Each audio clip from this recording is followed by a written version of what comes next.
नमस्कार सभी को। मैं डॉक्टर रश्मि गुप्ता हूँ और आज हमारी चर्चा का विषय है टेनिस एल्बो।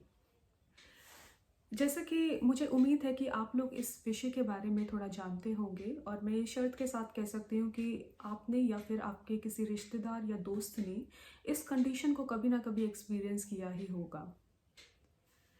पता है, जब भी मेरे पास कोई भी पेशेंट आते हैं तो उनका सबसे बड़ी बात वो जो मुझे कहते हैं वो क्या होता है, वो ये कहते हैं कि मैम हम तो टेनिस खेलते भी नहीं हैं तो हमें टेनिस एल्बो कैसे हुआ। ये हमारी जनता में बहुत बड़ा मिसकंसेप्शन है कि टेनिस एल्बो सिर्फ टेनिस प्लेयर्स में होता है, जबकि टेनिस एल्बो जनरल पॉपुलेशन में भी बहुत ज़्यादा कॉमन है। अब ये टेनिस एल्बो होता क्यों है? हमारे यहाँ कुछ मसल्स होती हैं फोरआर्म के पीछे की तरफ, जिन्हें हम एक्सटेंसिव ग्रुप कहते हैं। अगर इन मसल्स का ओवर यूज़ होता है, जिन एक्टिविटीज़ में इनका ओवर यूज़ होता है, अगर वो एक्टिविटीज़ हम बार बार करते हैं तो उस वजह से ये मसल्स टाइट हो जाती हैं और जिसकी वजह से लगातार खिंचाव देती है हमारी कोहनी की बाहरी तरफ एक हड्डी पे, और उस वजह से यहाँ इन्फ्लेमेशन शुरू हो जाता है। अब ये क्यों होता है, कैसे होता है? तो जो लोग जैसे कि कंप्यूटर वर्क में होते हैं, बहुत ज़्यादा टाइपिंग करते हैं, तो उनकी मूवमेंट इस तरीके से रहती है कि ये मसल्स हमेशा टाइट रहती हैं, वर्क में रहती हैं हमेशा।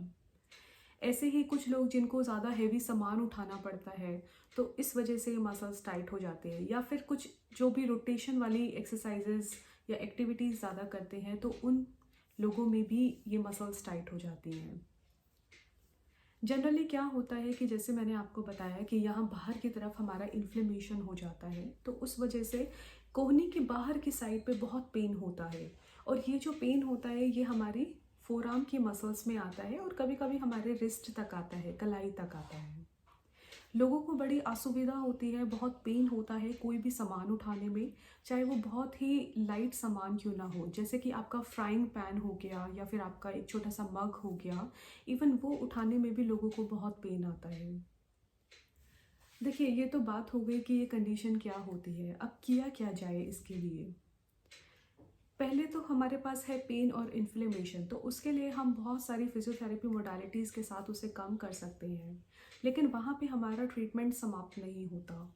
हमें इसके लिए अब इन मसल्स पे भी वर्क करना पड़ेगा। अगर ये मसल्स हमारी टाइट है या इनके अंदर अगर ट्रिगर पॉइंट्स बन गए हैं तो हमें उस पर वर्क करना होगा।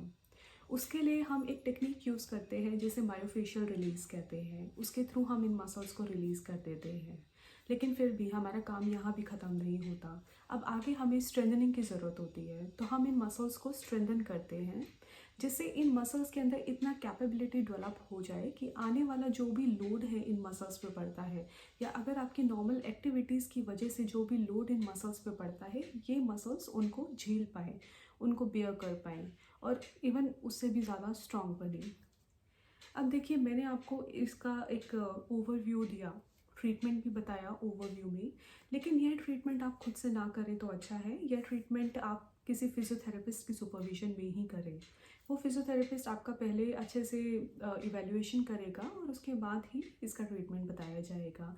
आप चाहें तो मुझे भी कांटेक्ट कर सकते हैं, किसी भी अगर आपको कोई भी डाउट है, कोई क्वेरी है, तो आप कमेंट सेक्शन में लिख सकते हैं उसके बारे में और मैं आपको ज़रूर उसकी जानकारी दूंगी आगे।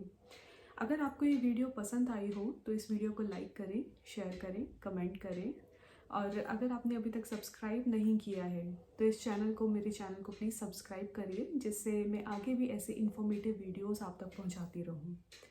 Thank you.